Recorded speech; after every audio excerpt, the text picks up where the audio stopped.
Hello friends, आज हम बात करेंगे पाइल्स के बारे में। पाइल्स के कॉमन कॉजेस, जिसमें सबसे पहले लेंगे कॉन्स्टिपेशन को, जो इसका मेन रीज़न आता है। कॉन्स्टिपेशन मतलब मलबद्धता, पेट साफ न होना। कॉन्स्टिपेशन प्रॉपर डाइट की वजह से होता है, ठीक से खाना नहीं खाना, डाइजेशन ठीक नहीं रहना, गैसेस बनना, इसके वजह से कॉन्स्टिपेशन होता है।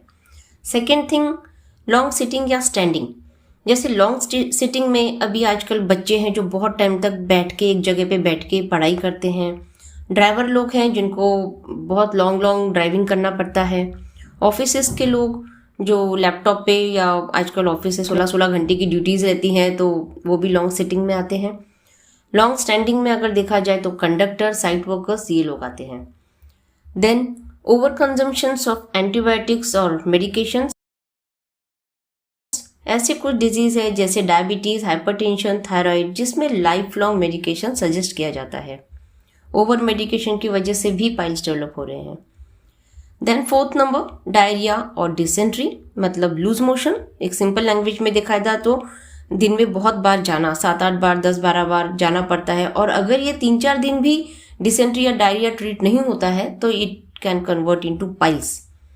देन ओवर एक्सरसाइज, जो आजकल जिम में एब्स की एक्सरसाइज किया जाता है, ओवर एक्सर्शन करते हैं, बहुत घंटा जिम में बिताते हैं, उन लोगों के एब्स पे, मतलब एनल रीजन पे सीधा असर होकर पाइल्स डेवलप हो रहे हैं।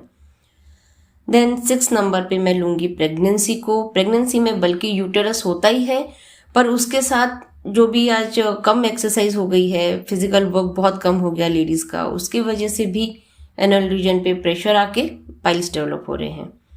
तो ये सब अगर हम कारण देखें, कॉन्स्टिपेशन, लॉन्ग सिटिंग या diarrhoea, dysentery, consumptions of medicine, exercise या प्रेगनेंसी, तो इन सब के पीछे एक ही मेन रीज़न उभर के आ रहा है या दिख रहा है, वो है स्ट्रेन। स्ट्रेन आ रहा है directly on the anal muscles. तो जब एनल मसल्स पे स्ट्रेन आता है तो वहाँ पे स्वेलिंग होती है, कट्स आते हैं या इन्फेक्शन होता है। अब अगर सिर्फ कट्स आ रहे हैं, जोर लग रहा है मोशन करने में, जख्म हो रही है, ब्लीड आ रहा है, तो उसको हम फिशर बोलते हैं। अगर स्वेलिंग भी दिख रही है, कुछ पार्ट पाइल्स का बाहर आ रहा है, तो उसको पाइल्स बोलते हैं, इंटरनल या external, depends on the situations and site. Third thing, fistula. Fistula बोलते हैं जब उस जगह पे फिशर्स में इन्फेक्शन हो जाता है, पस डेवलप होता है, वो पस आपके एनल रीजन के किसी भी साइड से बाहर आता है, एक गठन की तरह तैयार होता है, जिसे पहले एब्सेस, और एब्सेस भी अगर पुराना हो जाए, ट्रीट नहीं किया जाए, तो इट कन्वर्ट इनटू फिस्टुला। अब ये जो सब मैंने डिजीज़ के नाम लिए हैं, वैसे तो ये 3 बहुत कॉमन डिजीज़ है एनल रीजन के, जो बहुत लोग इस पे काम भी कर रहे हैं, बहुत हद तक बहुत ट्राई कर रहे हैं, बहुत अच्छा काम कर रहे हैं, पर इसमें पेशेंट्स बहुत घबरा जाते हैं स्टार्टिंग में ही अगर कट आते हैं कुछ, तो इसलिए मेरा ये टॉपिक है, वैसे भी हम इस पे काम कर रहे हैं। तो ये मेरा पहला वीडियो है जिसमें आज मैंने सिर्फ आपको कॉमन कॉजेज बताए हैं। अब इन सब डिजीज़ के बारे में हम एक एक करके टॉपिक लेंगे।